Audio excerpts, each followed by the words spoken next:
Thank you Santosh Muddu గారు for joining our today's session. ఈరోజు date మాకు టైం ఇచ్చినందుకు. ఓకే. ఈరోజు మొత్తం question and answers. So hello. చాలామంది వెయిట్ చేస్తున్నారు మీకోసం, మీ క్వశ్చన్స్ మీ ఆన్సర్స్ కోసము. Thank you. నిన్న థ్యాంక్ మనకు యూ. Time welcome sir. లేక థ్యాంక్ యూ. చేశాము. Thank okay you sir. So much. వినొస్తుందా? 1 2 3 1 2 3. వినిపిస్తుంది వినిపిస్తుంది, ఓకే సార్. క్లియర్ ఉంది. మా వాయిస్ వినిపిస్తుందా? Okay sir. Okay, wonderful. Okay. So so మరొక్కసారి అవకాశం ఇచ్చినందుకు ఎస్, గో హెడ్. సార్ చెప్పండి. మరొకసారి నాకు అవకాశం ఇచ్చినందుకు మీకు, మీ టీం సభ్యులకు సో భగవాన్ రమణ మహర్షి దివ్య ఆశీస్సులతో, బ్రహ్మర్షి పితామహ పత్రిజీ దివ్య ఆశీస్సులతో ఈ కార్యక్రమాన్ని నిర్వహించినందుకు మీకు, మీ టీంకి అందరికి కృతజ్ఞతలు సార్. థ్యాంక్ యూ థ్యాంక్ అండి. You. Welcome sir. Thank you thank you. Thank you. స్వాగతం సార్. Welcome sir. ఈరోజు సార్ మనకు చెప్పండి. మాస్టర్స్, మనకు సంతోష్ గారు మనకి ఈరోజు కూడా టైం ఇచ్చారు. చాలామంది చాలా క్వశ్చన్స్ ఉండే ఎస్టర్డే, మనకు టైం లేకపోవటం వల్ల మనకి ఈరోజు కూడా టైం ఇచ్చారు సంతోష్ గారు. థ్యాంక్ యూ సంతోష్ గారు. అండ్ మాస్టర్స్, మీకు ఏమైనా క్వశ్చన్స్ ఉంటే మీరు అడగవచ్చు. ఇన్ ద మీన్ టైం మీరు ఏమైనా క్యూలో ఉండాలంటే హ్యాండ్ రైజ్ చేయండి. హ్యాండ్ రైజ్ పెట్టేసేస్తే మీకు మాట్లాడే సార్ అవకాశం. 5 యాక్చువల్గా మినిట్స్ మీరు అంటే చెప్పండి ఓకే. సంతోష్. అంటే ఒక 5 మినిట్స్ నేను అంటే మెడిటేషన్ మీకు ఎరుక పెంచుకోవడానికి ఒక చిన్న మెడిటేషన్ చేపియనా సార్? 5 మినిట్స్. చెప్పింది. జస్ట్ 5 డెఫినెట్గా. మినిట్స్. Yes, yes, yes. అంటే ఇప్పుడు మనం ఎట్లుంటదంటే ప్రతిరోజు మనం మెడిటేషన్ చేసినప్పుడు మనం కూర్చొని ఓన్లీ ఆనాపానసతి చేసినప్పుడు ఆ 1 అవర్ లేకపోతే ఒక హాఫ్ అన్ అవర్, 2 అవర్స్ ఎవరైతే కూర్చుంటారో ఆ కూర్చున్న సమయంలో మనకు కొంచెం ఎరుక అవేర్‌నెస్‌లో ఉంటాం. సో, డే టు డే లైఫ్‌లో ని మన నిరంతర జీవితంలో కూడా ఎరుకను పెంచుకోవాలి. ధ్యాన సాధన దేనికోసం చేస్తామంటే, ఎరుకను పెంచుకోవడం కోసమే. ఎప్పుడైతే ఎరుక పెరుగుతదో, మన మన లోపల ప్రతి విషయం పట్ల, ప్రతి నిమిషం పట్ల మనకొక స్థితం ఏర్పడుతదంట. ఒక అవగాహన ఏర్పడుతది. స్పష్టతొస్తది. సో, దానికోసం ఒక 5 మినిట్స్ నేను మీకు ఒక చిన్న అంటే ఒక చేపిస్తా. ఓకే. అందరు కళ్ళు మూసుకొని నేను చెప్పినట్టు గైడ్ చేయండి సార్. కళ్ళు మూసుకొని. ఓకే. కళ్ళు మూసుకొని ఫస్ట్ బ్రహ్మరంధ్రం మీద దృష్టి పెట్టండి. ఇక మనకు తెలుసు కదా! అవును. బ్రహ్మరంధ్రం మీద దృష్టి పెట్టి జస్ట్ ఇడ అబ్జర్వేషన్ చేయండి. జస్ట్ కళ్ళు మూసుకొని స్లోగా బ్రహ్మరంధ్రం నుంచి మెల్లగా గమనించుకుంటూ నొసలు కాడికి రండి. జస్ట్ అబ్జర్వేషన్ చేసుకుంటూ మన నొసలు ప్రాంతాన్ని గమనించండి. మన నొసలు ప్రాంతాన్ని గమనించండి. స్లోగా కనుబొమ్మలను గమనించండి. మన బొట్టు పెట్టే ప్లేస్‌లో ఆజ్ఞా చక్రం కాడ జస్ట్ గమనిస్తూ ఉండండి. ఆజ్ఞా చక్రం గమనిస్తూ కనుబొమ్మలను గమనించండి. కనుబొమ్మలను గమనించండి. కనుబొమ్మలను గమనిస్తూ స్లోగా కిందికి రండి. కనురెప్పలను గమనించండి. కనురెప్పలను గమనిస్తూ కనుగుడ్లను లోపల మనకు జస్ట్ భావంతో కనుగుడ్లను గమనించండి. కనుగుడ్ల ప్లేస్‌ని గమనిస్తూ స్లోగా కిందికి రండి. కను కనురెప్పల కింది భాగాన్ని గమనిస్తూ మన ముక్కు భాగాన్ని గమనించండి. ముక్కు కింది భాగాన్ని గమనించండి. మన పెదాలను గమనించండి. పెదాల స్థానాన్ని గమనిస్తూ ఉండండి. ఇంకా కొంచెం కిందికి గమనిస్తూ స్లోగా రండి. మన దవడ ప్రాంతాన్ని ఇక్కడ గమనించండి. దవడను గమనించండి. దవడ కింది భాగాన్ని గమనిస్తూ మన మెడ భాగాన్ని గమనించండి. మెడల భాగాన్ని గమనించండి. స్లోగా మీ షోల్డర్స్‌ని గమనించండి. మన షోల్డర్ ప్లేస్, మన భుజాలను గమనించండి. భుజాలను గమనిస్తూ స్లోగా కిందికెళ్ళండి. మీ ఛాతీని గమనించండి. మీ ఛాతీని గమనించండి. ఛాతీని గమనిస్తూ స్లోగా కిందికెళ్ళండి. మీ ఛాతీని గమనిస్తూ స్లోగా మన నడుము భాగాన్ని గమనిస్తూ ఉండండి. నడుము భాగాన్ని గమనిస్తూ స్లోగా కిందికెళ్ళండి. కొంచెం గమనిస్తూ స్లోగా గమనిస్తూ అట్లే ఉండండి. కొంచెం కిందికి రండి. అలాగే గమనిస్తూ కిందికెళ్ళండి. మూలాధార చక్రాన్ని గమనించండి. మూలాధార చక్రాన్ని గమనించండి.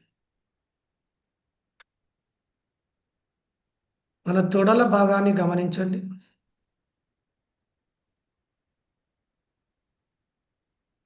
తొడల భాగాన్ని గమనించండి.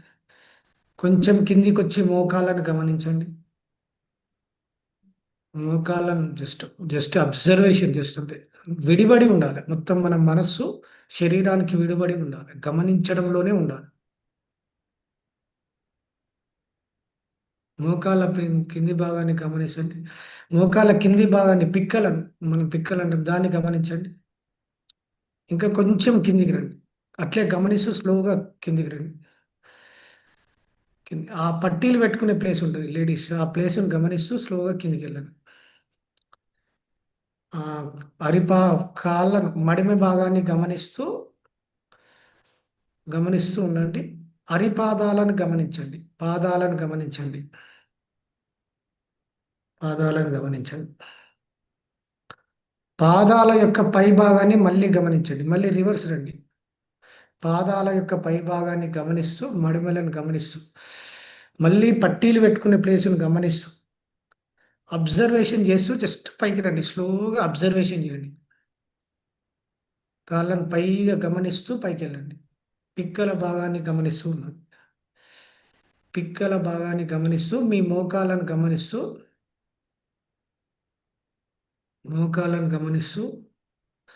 పై భాగాన్ని తోడల భాగాన్ని గమనిస్తూ పైకి రండి మెల్లగా. మూలాధార చక్రాన్ని గమనిస్తూ మళ్ళా పైకొచ్చి నడుము భాగాన్ని గమనించండి. జస్ట్ మీరు అబ్జర్వేషన్‌లో ఉండాలంతే.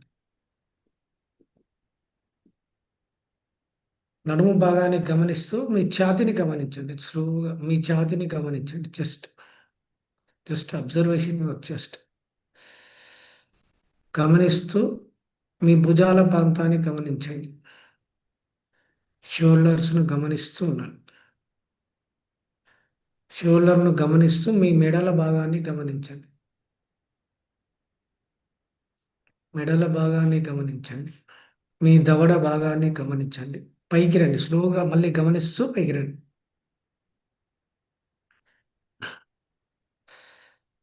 మీ పెదాలను గమనించండి. పెదాల పై భాగాన్ని గమనించండి.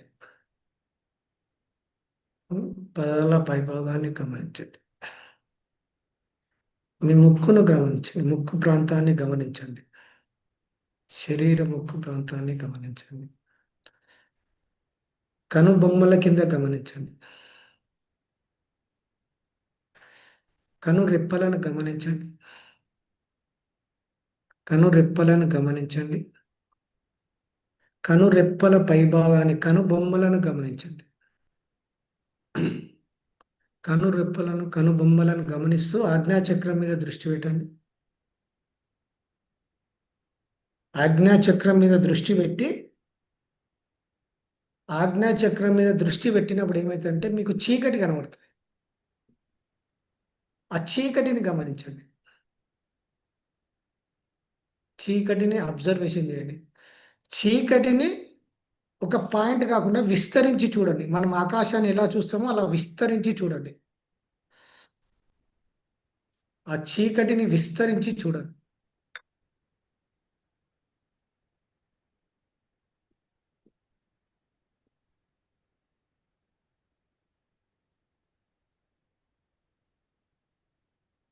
చీకటిని విస్తరించి చూడండి.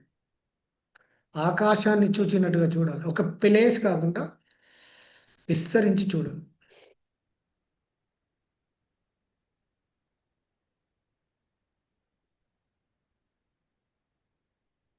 మెల్లగా స్లోగా మళ్ళా మీ నొసలును గమనించండి. మీ నొసలును గమనిస్తూ స్లోగా మీ బ్రహ్మరంధ్రం కాడికి రండి.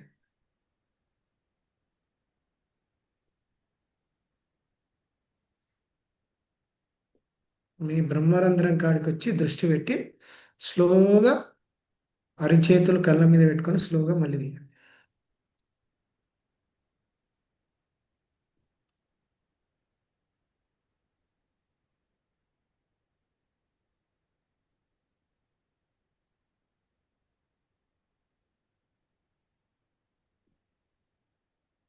స్లోగా అరిచేతులు కళ్ళ మీద పెట్టుకొని స్లోగా రండి. Okay sir.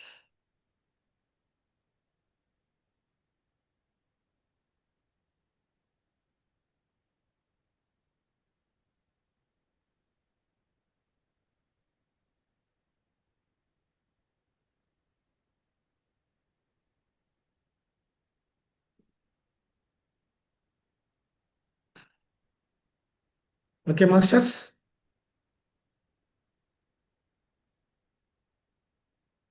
మ్మ్. సరే, ఎలా థ్యాంక్ యూ. అనిపించింది?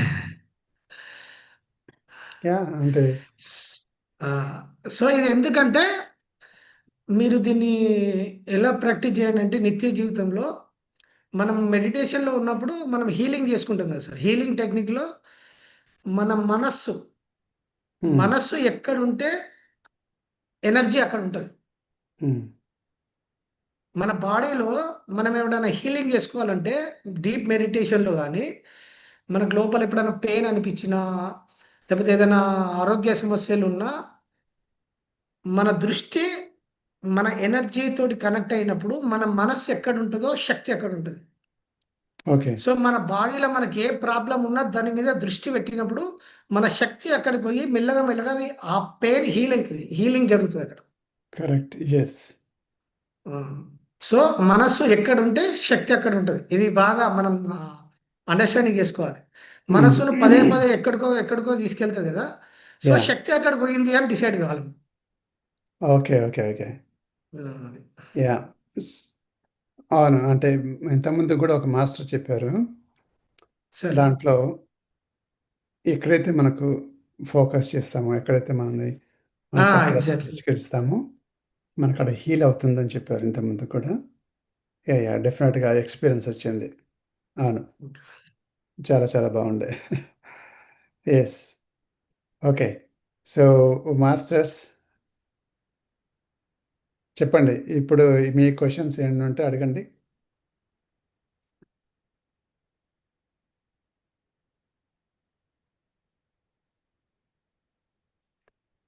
ఇంత ముందుకు ఎవరో హ్యాండ్ రైజ్ చేశారా? అర్చన గారు మీరేదో క్వెషన్ అడుగుతారా? లేదండి. లేదా? సారీ. ఓకే. నేనివాళ లేట్‌గా జాయిన్ అయ్యాను. I'm very sorry for that. No problem. Meditation తర్వాత చేద్దామని అనుకుంటుండే. Okay. Okay. So, Kalyani video ఇందాక మ్యూట్ చేశారు. యాహ్! భిక్షం గారు నమస్తే. సంతోష్ గారు నమస్తే మేడం అమ్మ అందరికీ. నమస్తే. నమస్తే అండి. ఇది కర్మ గురించే కదండీ మీరు క్వెషన్ అడగమంది? అవును. ఆహ్, సంతోష్ గారు ఇప్పుడు ఎగ్జాంపుల్ నా అంటే నాకు వేరే వాళ్ళ కర్మ గురించయితే తెలీదు కదా! నా కర్మ గురించయితే నాకు తెలుస్తుంది కదా! అంటే మేబీ నా చిన్నప్పుడు నాకు తెలియక మా అమ్మ వాళ్ళని ఏమన్నా తిట్టొచ్చు. బట్ నాకు తెలిసినంత వరకు నేను ఒకళ్ళని కూడా ఎప్పుడు ఈ ఈ జన్మలో అయితే ఈ జన్మలో నాకు తెలిసి నేను ఒకళ్ళని జోలికెళ్ళింది లేదు. ఒకళ్ళని తిట్టింది లేదు. ఒకళ్ళని ఆహ్, నాశనం అవ్వాలి అని కోరుకుంది లేదు. ఎవరికి ఏం మంచి జరిగినా నేను సంతోషపడతాను. మంచి జరగాలని అనుకున్నాను. బట్ స్టిల్ బట్ వై నేను అంటే నన్ను నేను ఎనాలిసిస్ చేసుకున్నప్పుడు ఎప్పుడు గూడా నాదంతా చాలా మంచి కర్మ. ఎవరికెవరైనా హెల్ప్ కావాలి అంటే నా పని నేను చూసుకుంటాను. ఎవరన్నా వచ్చి నన్ను సహాయం అడిగితే 100% ఎఫర్ట్ పెట్టి నేను చేయగలిగింది నేను చేస్తాను. అట్‌లీస్ట్ అందరిని మరి రెస్పెక్ట్‌ఫుల్‌గా చూస్తాను. But still somehow I'm feeling that some ah, like something is not happening in this life which is stopping that I'm not able to understanding అండి. నేను ఇంత మంచి చేశాను అని నేను అనుకుంటున్నాను. అట్‌లీస్ట్ అంటే నాకు తెలిసి నేను ఎవరిని బాధ పెట్టట్లేదు మాటల ద్వారా కానీ లేకపోతే చేతల ద్వారా కానీ. అంటే ఇంకా నాకైతే నా ఇద్దరు పిల్లలు ఉన్నారు, వాళ్ళకైతే unlimited unconditional love only we will be sharing కదా పిల్లలకంటే. So but still there is something missing అన్న నాకు అనిపిస్తుంది. అది ఎందుకు వల్ల అంటారు? ఇది కామన్‌గా మేడం మంచిది. ఇది ప్రతి ఒక్కరికి వచ్చే ప్రశ్న ఇది. నాకు కూడా ఇదే ప్రశ్న వచ్చింది. హ్మ్. ప్రతి మాస్టర్‌కు భూమి మీద ఉన్న ప్రతి వ్యక్తికి వచ్చే ప్రశ్న ఇది. కామన్ ప్రశ్న ఇది. హ్మ్. ఎందుకంటే నిత్య జీవితంలో మనిషి ఏదో ఒక సమస్యలు ఉంటాడు. ఏదో ఒక సమస్యలు ఉంటాయి. హ్మ్. ఎందుకంటే దీనికి మూలం ఒకటి ఎరుక లేకపోవడం ఒకటి, జ్ఞానం లేకపోవడం వల్ల. అంటే దాని మీద మనకు అవగాహన లేకపోవడం వల్ల. హ్మ్. సో మనకెప్పుడైతే జ్ఞానం, అవగాహన, స్పష్టత వస్తదో హ్మ్. ఇది ఎందుకొచ్చింది? దీనివల్ల రీజన్ దీని వెనకాల కారణం ఏంది? అనేది మనకొక అర్థమైతది. హ్మ్. సో ఇది మనం ఎందుకు జూడమంటే, మనం వచ్చేటప్పుడు ప్రారబ్ధ కర్మ తెచ్చుకుంటాం గదా! సో ప్రారబ్ధ కర్మలో మనం ఎవరెవరిని సెలెక్ట్ చేసుకుంటామో మనకు తెలీదు. మన డిజైన్‌లో, మన జర్నీలో, మనం హ్మ్. టూర్‌లో ఇది అంటే జీవితం అనేది ఒక ప్రయాణం. ఈ హ్మ్. ప్రయాణంలో ఏ వ్యక్తి ఎప్పుడు ఎంటర్ అయితడు? ఏ వ్యక్తి ఎప్పుడు డిస్కనెక్ట్ అయితడో మనకు తెలియదు. హ్మ్. సో, ఆ వ్యక్తి ఎంటర్ అయినప్పుడు ఎటువంటి పరిస్థితులు వస్తాయి? డిస్కనెక్ట్ అయినప్పుడు ఎటువంటి పరిస్థితులొస్తాయి? హ్మ్. ఇవన్నీ ప్రారబ్ధ కర్మానుసారమే జరుగుతాయి. ఫర్ హ్మ్. ఎగ్జాంపుల్ ప్రారబ్ధ కర్మలో ఈ తల్లిదండ్రులను సెలెక్ట్ చేసుకుంటాము. మన భార్యను సెలెక్ట్ చేసుకుంటాము. భర్తను సెలెక్ట్ చేసుకుంటాము. పిల్లల్ని సెలెక్ట్ చేసుకుంటాం. ప్రారబ్ధ కర్మలో వీళ్ళని మార్చలేం గదా! సో, మన హ్మ్. పరిస్థితులను మార్చగలుగుతాం. అంటే మన జీవితంలో ముందడుగు అంటే ముందుకు రేపటి దాన్ని మార్చడానికి ఎప్పుడైతే మన చేతిలో ఆగామి కర్మ ఉంటదో, ఆగామి కర్మను మార్చినప్పుడు జీవితాన్ని మార్చుకోగలుగుతాం. కానీ తల్లిదండ్రులను మార్చలేం. మన కర్మను బట్టి తల్లిదండ్రులుంటారు. హ్మ్. మన ప్రారబ్ధాన్ని బట్టే మన భార్య, పిల్లలు ఉంటారు. ఒకవేళ మ్యారేజ్ చేసుకోక ముందుకు ఒక మాస్టర్ ధ్యాన సాధన చేసి ఉంటే, ఆయన్నే ఒక మాస్టర్ ధ్యాన సాధన చేసి అవగాహన తెలుసుకొని ఉంటే, లైఫ్ ఎప్పుడు ఒక వై జంక్షన్‌లో ఉంటది. అంటే వై జంక్షన్‌లో అంటే మనమేమో ఒక మనం సొసైటీని బేస్ చేసుకొని ఒక వేలో వెళ్ళాలనుకుంటాం. అంటే ఒక మార్గంలో వెళ్ళాలనుకుంటాం. మన మైండ్ ఎప్పుడు సొసైటీని అనుకొని మంచిగా కంఫర్ట్ జోన్‌లో ఉండాలని మన మైండ్ కోరుకుంటది. కానీ మన ప్రారబ్ధం వేరే దిశగా తీసుకెళ్తుంటది. మనమేమో మంచి ఉద్యోగము, మంచి భార్య, లేతే మంచి భర్త, మంచి పిల్లలు, కంఫర్ట్‌గా ఉండాలని మన మైండ్ కోరుకుంటది. కానీ మన కర్మ, మన ప్రారబ్ధం ఎట్లుందో మనకు తెలవదు గదా! అది అమెరికాలో ఉండన్నా, లండన్‌లో ఉండన్నా, లేకపోతే ఇండియాలోనే ఉండన్నా, ఉద్యోగం చేయన్నా, వద్దా? అది ఆ కర్మను బట్టి మన లైఫ్ ఎళ్తా ఉంటది. సో, ఎప్పుడైతే ఒక మాస్టర్ ఈ వై జంక్షన్ గుర్తుపట్టిండో, అంటే ఈ పాయింట్‌ని గుర్తుపట్టిండో, నన్ను నేను ఈ క్షణంలో నేను ఈ నిర్ణయం తీసుకున్నా, నా జీవితం ఇటువైపు లాక్కెళ్తుంది. నాకు తెలియకుండానే ఇటు లాక్కెళ్తుంది. కానీ నేను ఇటు కోరుకుంటున్నా. నేను ఇటు కోరుకుంటున్నా అన్నప్పుడు, కోరుకున్న దిక్కు వెళ్తావా? నీ జీవితం అటువైపు తీసుకెళ్ళే వైపు వెళ్తావా? అనేది ఈ జంక్షన్ గుర్తించినప్పుడు మనకు అర్థమైతది. అర్థమైందిగా? ఇది కొంచెం డీప్‌గా మీరు అవగాహన చేసుకోవాలి. అంటే నేను దీన్ని భాషలో ఇంతకంటే ఎక్స్‌ప్లెయిన్ చేయలేము. అంటే కర్మ సిద్ధాంతం అనేది దాన్ని విస్తరించి చూడాలి. ఒక్కొక్క మనిషికి ఎట్లుంటదంటే, మరి ప్రకృతిలో ఒక, ఒక సూత్రం కలుపుతది. మన భూమి మీద ఉన్న 800,00,00,000 మందికి ఇంటర్‌లింక్ ఉంటది. ఇప్పుడు మన బాడీలో ఉన్న సిస్టమ్ అంతా ఒకదానికొకదానికి ఎట్లా కనెక్షన్ ఉంటదో, సో 800,00,00,000 మందిని లింక్ కలుపుతది నేచర్‌లో. సో ఒక వ్యక్తికి, ఇంకో వ్యక్తికి ఎప్పుడు మనం కనెక్షన్ అయ్యే ఉంటాం. ఈ సమస్త గ్రహాలల్లా అన్నింటికి కనెక్ట్ అయ్యే ఉంటాం మనం.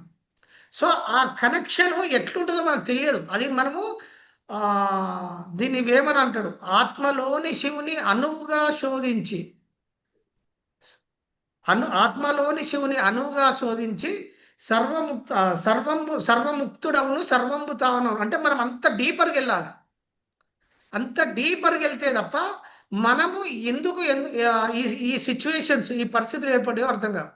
సో, దీనికి మూల కారణం మళ్ళీ మనమే. మనము గతంలో ఫాస్ట్ లైఫ్‌లో కావచ్చు, మనం ఏదో ఒక క్రియేట్ చేసినాం. అంటే ఒక ఫలితాన్ని సృష్టించినాం. ఆ ఫలితం యొక్క అనుభవమే మన జీవితం. ఆ అనుభవము మనం ఎక్స్‌పీరియన్స్ జేయడానికి ఆ సిట్యుయేషన్స్ క్రియేట్ అయితాయి. మాస్టర్స్ క్రియేషన్ చేస్తాడు. ఇక్కడ మనం బాగా అర్థం చేసుకోవాల్సింది కర్మ, కర్మ ఫలం.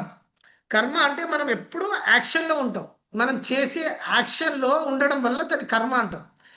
కర్మ ఫలం వేరు మళ్ళా. కర్మ ఫలం అంటే ఏందంటే, యాక్షన్ ద్వారా ఎక్కడ స్పందన జరిగిందో, స్పందన ద్వారా ఫలితం పుట్టిందో, ఆ ఫలితం మళ్ళీ మనం ఎక్స్‌పీరియన్స్ చేస్తాం. మన జీవితంలోకొస్తాం. ఇప్పుడు మీరు భగవద్గీత ఏం చెప్తది? పూర్వజన్మ పాపం వ్యాధి రూపేణ పీడ్యతే అన్నది. అంటే ఇప్పుడు నాకొక వ్యాధి వచ్చింది. అంటే నాకొక ఏదన్నా హ్మ్. ఒక సంతోష్ గారు, ఏదైనా ఇక్కడ డిసీజ్ మీరు వచ్చినప్పుడు చెప్పిన దగ్గర నాకొక క్వెషన్ ఉందండి. ఇప్పుడు మన పని మనం చేసుకుంటూ వెళ్తున్నాము. కానీ కావాలని కొంతమంది వచ్చి మనని 3, 4 సార్లు ప్రొవోక్ చేసి, మనం రియాక్ట్ అవ్వపోయినా, మళ్ళీ మళ్ళీ అదే పనిగా మనని ఇసికిస్తూ ఉంటే, మనము రియాక్ట్ అవ్వాల్సొస్తది కదా! ఒక టైంలో. మనం చాలా సార్లు మనకెందుకు వీళ్ళతో అని మనం చాలా వరకు పేషెంట్‌గా ఒక 3 టైమ్స్ ఎవరికైనా ఛాన్సెస్ ఇస్తాం కదా! దాని హ్మ్. తర్వాత హ్మ్. వి విల్ అంటే మనం ప్రతిదీ టాలరేట్ చేయాలని ఏమీ లేదు కదా! ఆ టైంలో ఒక సర్టెన్ టైంలో వి విల్ యాక్ట్ కదా! సో, బట్ స్టిల్ ఆ టైంలో యాక్ట్ అవ్వాలా? లేకపోతే అసలు యాక్ట్ అవ్వకూడదా? మీరు హ్మ్. స్కిప్ అయిపోవడమే బెస్ట్ ఆ సమయంలో. హ్మ్. ఎన్ని సార్లు స్కిప్ వాళ్ళు అయిపోవడమే మనని బెస్ట్. ప్రొవోక్ చేయాలి అని చూస్తున్నా గూడా మనం దాన్నసలు రెస్పాండ్ అంటే అవ్వకూడదు. మీరు ఆ జంక్షన్ నేను అదే చెప్తున్నా గదా! మీరు ఆ పాయింట్‌ని గుర్తించాలి. హ్మ్. మీరు ఆ పాయింట్‌ని గుర్తించినప్పుడు మీకు అర్థమైతది. మీకు ఒక చిన్న ఎగ్జాంపుల్ చెప్తా. మనకి సిట్యుయేషన్స్ ఎందుకు ఏర్పడతాయి అనేది చెప్తా మీకు. హ్మ్. ఫర్ ఎగ్జాంపుల్ రామాయణంలో సీతమ్మ వారు ఆహ్, అగ్ని పరీక్షకు ఎదుర్కొన్నప్పుడు ఆమె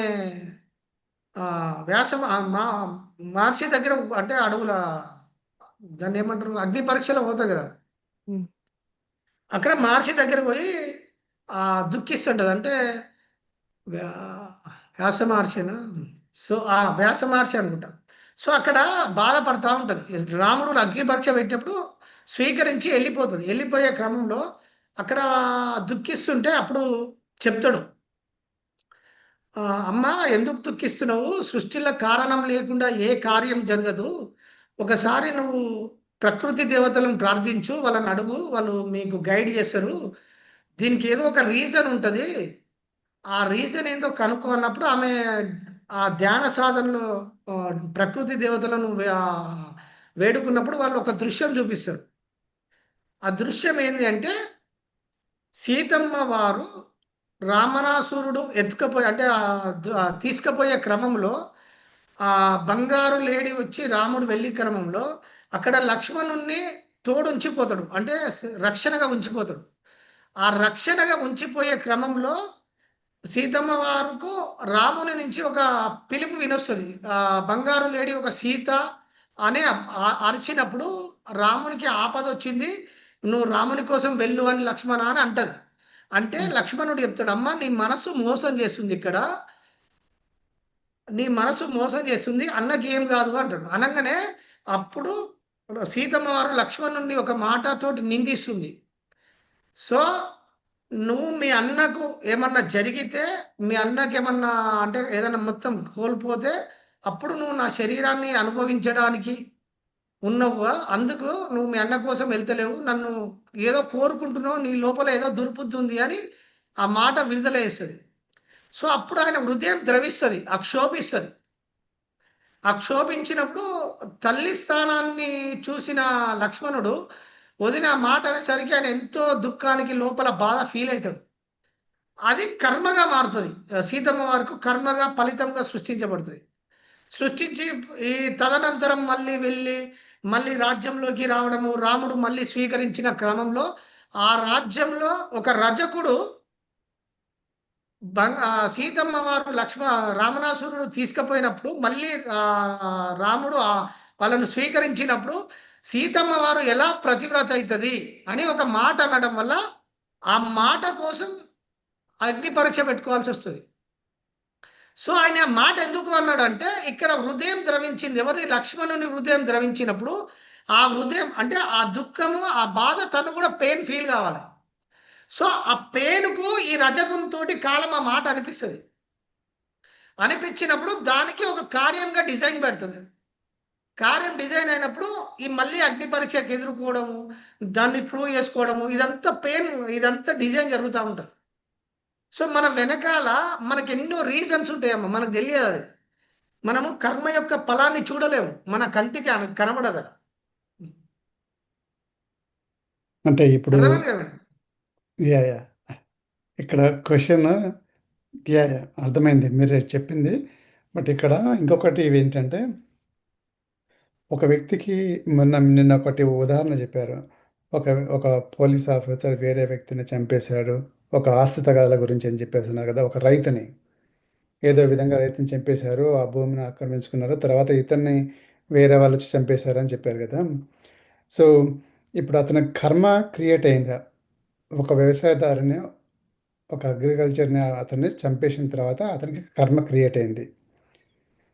సో, ఇప్పుడు ఎవరైతే చనిపోయారో వాళ్ళ కుటుంబం, సో, ఆయన కర్మ ప్రకారంగా అతను చనిపోయాడు. ఇక అతని మీద ఎవరి మీద కేసులు పెట్టొద్దు, ఏమొద్దని ఊరుకోవాలా? లేకపోతే కేసులు పెట్టేసేసి ఎవరైతే చంపారో దాన్ని ఇన్వెస్టిగేషన్ చేయాలని కేసులు పెట్టాలా? సో ఇది ఆధ్యాత్మికంగా ఉన్నతంగా ఎదిగిన వ్యక్తులకే సాధ్యం సార్. భౌతికంగా హ్మ్. ఉన్న వ్యక్తులకు సాధ్యం కాదు. హ్మ్.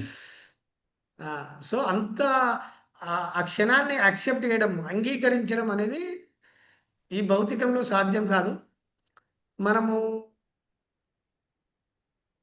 ఇప్పుడు నేనైతున్నా సార్. నా జీవితంలో హ్మ్. జరిగింది. ఇప్పుడు హ్మ్. నేను మా అబ్బాయి విషయంలో లారీ యాక్సిడెంట్ అయింది. ఆ! ఆ క్షణంలో నాకు ధ్యాన సాధన అంటే తెలవదు. మెడిటేషన్ తెలియదు. ఆధ్యాత్మిక మార్గం నాకు అంత అవగాహన లేదు. సో, ఆ క్షణంలో నాకు తెలియకుండా నేను లారీ డ్రైవర్ మీద, ఓనర్ మీద అప్పుడు మనం కేస్ పెట్టినాం. కంప్లెయింట్ ఇచ్చినాం. వాళ్ళు కేస్ అయింది. కొనసాగింది.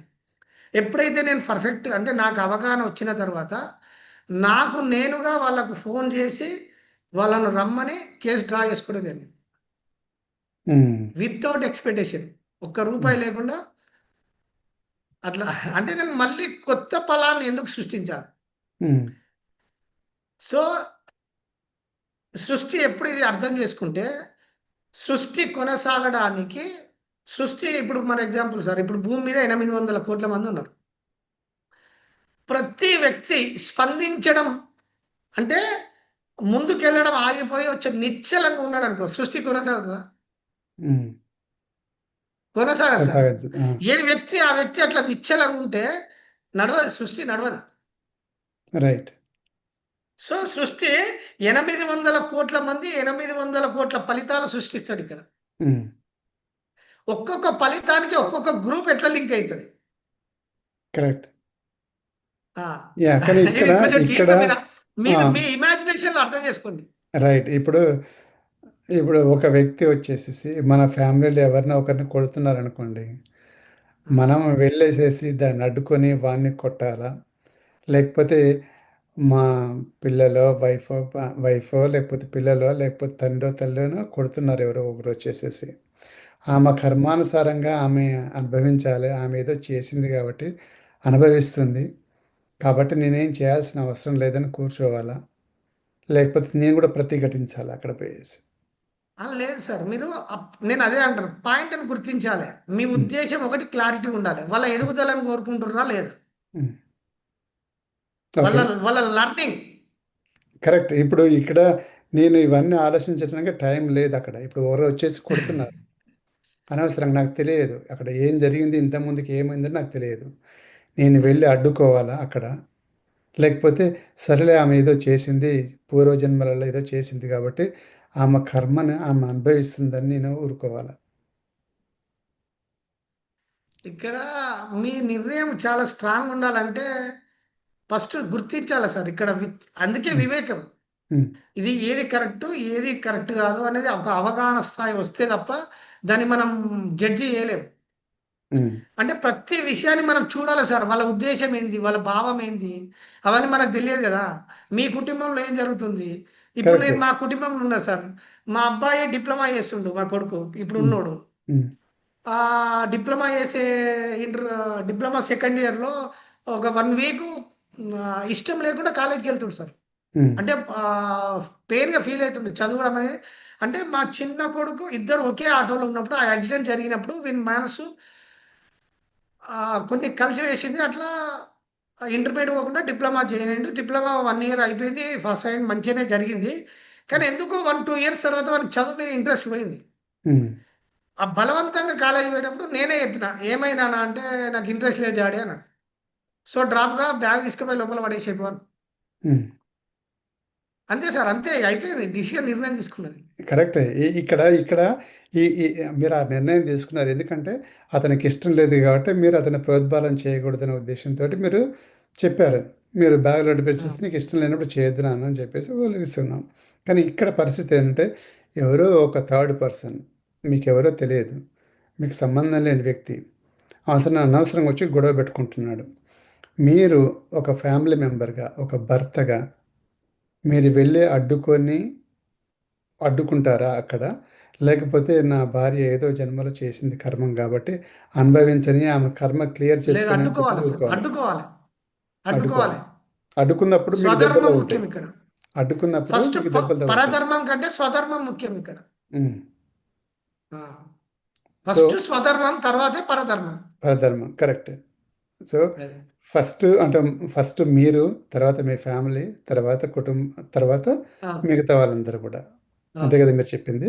సో, అంతే అక్కడ 100%. ఇక వేరే ఉద్దేశ్యం అనేది ఫస్ట్ నువ్వేం చేయాలి? ప్రొటెక్ట్ చేయాలి. అవును. ప్రొడక్ట్ చేయాలి. ప్రొటెక్ట్ చేయాలి. చేసిన తర్వాత, ఆ తర్వాత జూసుకుందాం. ఆ కర్మలు ఎలా వర్క్ అయితాయి? కర్మని అది ఏ తర్వాత విధంగా అది. తర్వాత సంగతి. అది. అంటే ఇక్కడ ఒక ఫ్యామిలీ మెంబర్‌ని చనిపోయాడు. అంటే ఒక రైతుని చంపేశారు. ఒక దుర్బుద్ధితోటి వాళ్ళ ఆస్తి లాక్కోవాలని. ఓకే. మిగతా ఉన్నవాళ్ళు వెళ్ళేసేసి ఓకే. అతని కర్మానుసారంగా అతను చనిపోయాడు. అతనికి అంతవరకే ఉంది. చనిపోయాడు. మనకు తెలియదు అతని ఇంకా ఎక్కువ ఉందా? తక్కువ ఉందా? లేతే తక్కువైతే ఉండదనుకోండి. అప్పటికే ఉన్నది కాబట్టి అతను చనిపోయాడనేది మనం ఊరుకోలేము. ఓకే. ఏదో యాక్సిడెంట్ అయింది, పోయిందంటే అది వేరే విషయం. మన చేతిలో లేనిది. కానీ ఇక్కడ ఒక వ్యక్తి వచ్చేసేసి అతని దుర్బుద్ధితోటి అతని ఆస్తి లాక్కోవాలని చంపేశారు. మీకు తెలుసు ఇది క్లియర్‌గా హ్మ్. ఒక కక్షపూరిత చర్య అని. ఏదో ఒక దురుద్దేశంతో చేశారని అవును తెలుసు. సార్. కానీ ఆ దురుద్దేశం ఎందుకు చేశారు? ఎవరు చేశారని తెలుసుకోవటం కోసం మీరు ఫైట్ చేయాలి. అది మీ ధర్మమా? కాదా? ఒక, అవును. ఒక ధర్మం. ఫ్యామిలీ మెంబర్‌గా ఉన్నప్పుడు ఒక ఫాదర్‌కో లేతే వాళ్ళ వైఫ్‌కో ఏదో అయినప్పుడు మన ధర్మం ప్రకారంగా, స్వధర్మం ప్రకారంగా మనం వెళ్లి కేస్ ఫైల్ చేస్తాం. అవును. చేయాలి. చేయాలి గదా! అది ఉద్దేశపూర్వకంగా చేసినప్పుడు చేయాల్సిందే పక్కా. చేయాల్సిందే. ఓకే. అది. దాన్ని మనమైతే ఆ కర్మ ప్రకారంగా అతను చనిపోయాడులే మనం ఎందుకు ఇక ఊరుకోవటము, మనం కర్మలలో ఇరుక్కుంటాం అనేది అది సుధర్మం కాదు అది. ధర్మం కాదు గదా! అదే సార్. ఇప్పుడిక్కడ ఇంటెన్షనే ముఖ్యం. యాదృచ్ఛికంగా జరిగిందా? హ్మ్. ఉద్దేశపూర్వకంగా చేసిండా? కరెక్ట్. రోడ్డు ప్రమాదం అనేది తెలియకుండా జరిగేదది. కరెక్ట్. సో, ఒక మర్డర్ అనేది కావాలని చేసేది. హ్మ్. ఆ! Okay. Good. Good. Murder thank you. చేసినప్పుడు కంపల్సరీ ప్రొడక్ట్ ఇయ్యాలే. వాళ్ళ మీద కంప్లెయింట్ ఇయ్యాలే. చర్యలు తీసుకోవాల్సిందే వాళ్ళు. అంటే ఎవరైతే చేసిండ్రో వాళ్ళకి ప్రతిచర్య అనేది తప్పనిసరిగా వస్తుంది కాబట్టి మనం చేయాలి. మన కర్తవ్యం మనం చేయాలి. మనం వాళ్ళను చేయాలి సార్. మన దగ్గర ఏం బ్యాడ్ ఇంటెన్షన్ లేదు. ఎందుకంటే మనము మన ఫ్యామిలీ మెంబర్‌ని కోల్పోయినాం గాబట్టి, అసలు ఎవరు ఎందుకు చేశారు తెలుసుకోవాలి. వాళ్ళకి కూడా శిక్ష పడాలనే ఉద్దేశ్యంతోటి, సదుద్దేశంతోటి మీరు స్టార్ట్ చేశారు. కేస్ ఫైల్ చేశారు. అవును సార్. అవును. ఓకే. Thank you. అపర్ణ గారు మీరు హ్యాండ్ రైజ్ చేశారు. నమస్తే సార్. నా మేడం క్వెషన్ ఏంటి నమస్తే. అంటే, ఇందాక ఆవిడ అడిగినారు కదా! దానికే ఎక్స్‌టెన్షను. ఇప్పుడు చేతగానితనానికి, మంచితనానికి చాలా చిన్న తేడా ఉంటది. ఇప్పుడు నన్ను ఎవరన్నా ఊరికే ఏదన్నా అన్నారనుకోండి, అప్పుడు నేను కామ్‌గా ఉంటే అది మంచితనము. కానీ అవతల వ్యక్తి దాన్ని చేతగానితనం కింద తీసుకొని నేనేమన్నా పడుంటారులే అని నేనేం చేసినా ఇది ఓకే అన్న ఫీలింగ్ వస్తుంది కదా! సో, అది ఎట్లా మనము ఇది చేయాలి అంటే నేనేమంటున్నా అంటే ఆ డిఫరెన్స్ ఏదైతే సన్న డిఫరెన్స్ ఉంటుంది చేతగానితనానికి మంచితనానికి అది మనం ఎలా ఫైండ్ అవుట్ చేయాలి అది ఒక క్వశ్చన్. ఇంకో క్వశ్చన్ ఏంటి అంటే మీ అబ్బాయిది విషయంలో అన్నారు మీరు కేసు వాపస్ తీసుకున్నాను అన్నారు. అంటే ఇక్కడ మీరు జస్టిస్ కోసం ఫైట్ చేయడం తప్పు కాదు కదా. అంటే మీరు సరే కరెక్టే. మంచితనంతోని మీరు అయ్యారు. కానీ దీనికి other part of the coin చూసుకుంటే అతను అదే కేర్‌లెస్‌నెస్‌తోని మళ్ళీ డ్రైవ్ చేసి మళ్ళీ ఇంకెవరినో ఇది చేయొచ్చు కదా. మీరు అలా ఆలోచించలేదా? చెప్తాను. ఆలోచించిన. చెప్తా. Okay. Right madam. Super question. మీరు చాతగానితనంకి, మంచితనంకు చెప్తారిగ. అందరూ మీ మంచితనాన్ని చాతగానితనంగా అందరూ భావిస్తారు. సో, మీరెప్పుడైతే వదిలేసి ఉన్నారో, వాళ్ళకు చాతగానితనంగా కనబడుతుంది. కానీ, మీరు మీ మంచితనము చాతగానితనంగా ఎదుటి వ్యక్తికి కనబడుతుంది గానీ, మీరు ఆ నిర్ణయము మీ ప్రశాంతత కోసం తీసుకునే నిర్ణయము. ఎదుటి వ్యక్తి కోసం గాదు. మీ లైఫ్‌ను నిర్ణయించుకుంటారు మీరిక్కడ. మీరు ప్రొడక్ట్ చేసుకుంటారు. దాన్ని చాతగానితనం అనరు. మంచితనం అనేది మీ భవిష్యత్తులో ప్రశాంతంగా ఉండడానికి తీసుకునే నిర్ణయం. అది చాతగానితనంగా వాళ్ళు భావిస్తే మనం ఏం చేయలేం. ఆ వ్యక్తికి వదిలేయాలి.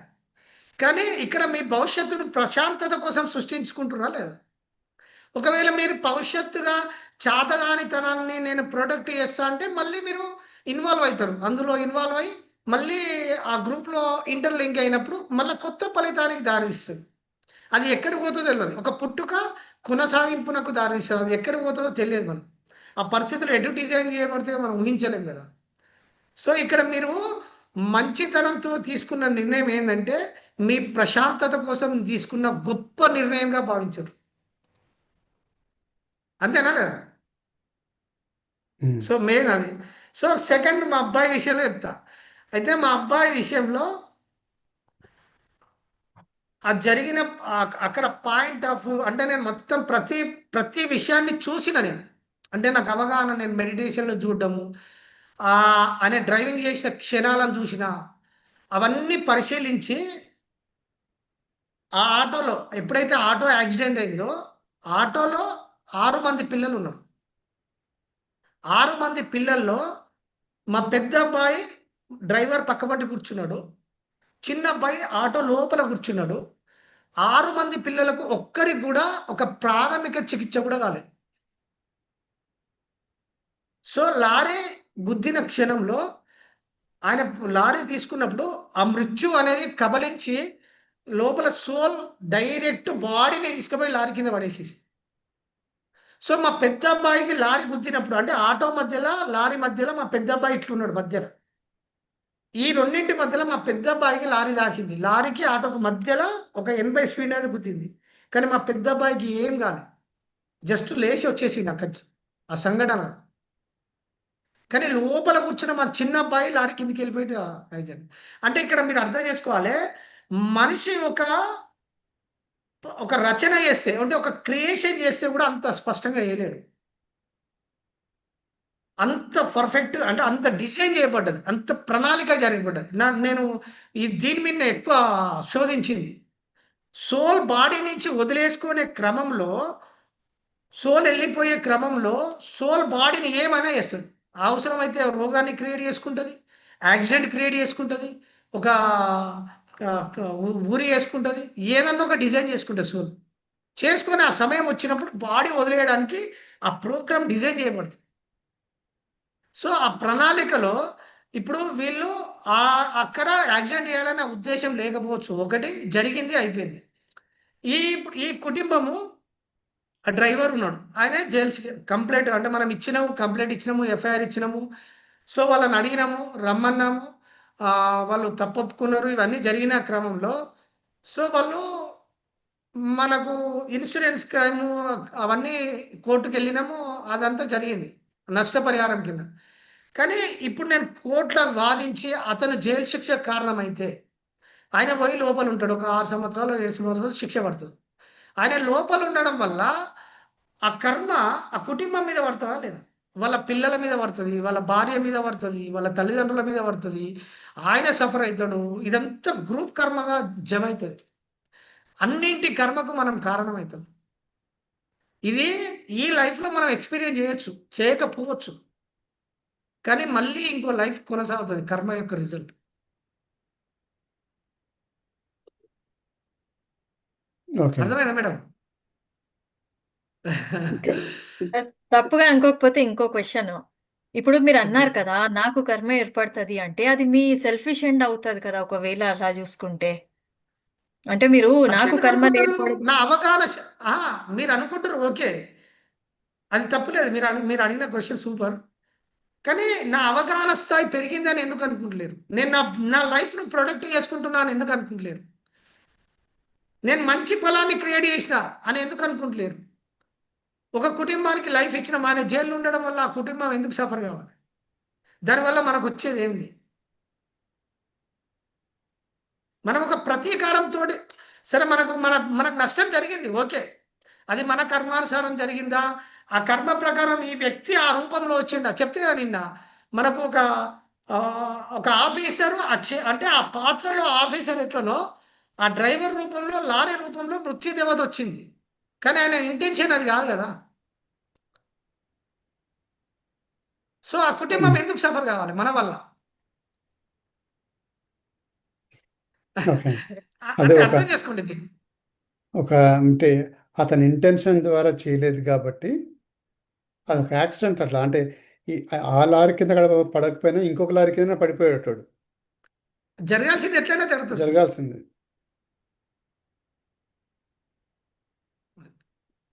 అదే పత్రిజీ గారు కూడా ఒక క్వశ్చన్ అండ్ ఆన్సర్‌లో ఈ కర్మధారణ గురించి చెప్తాడన్నట్టు.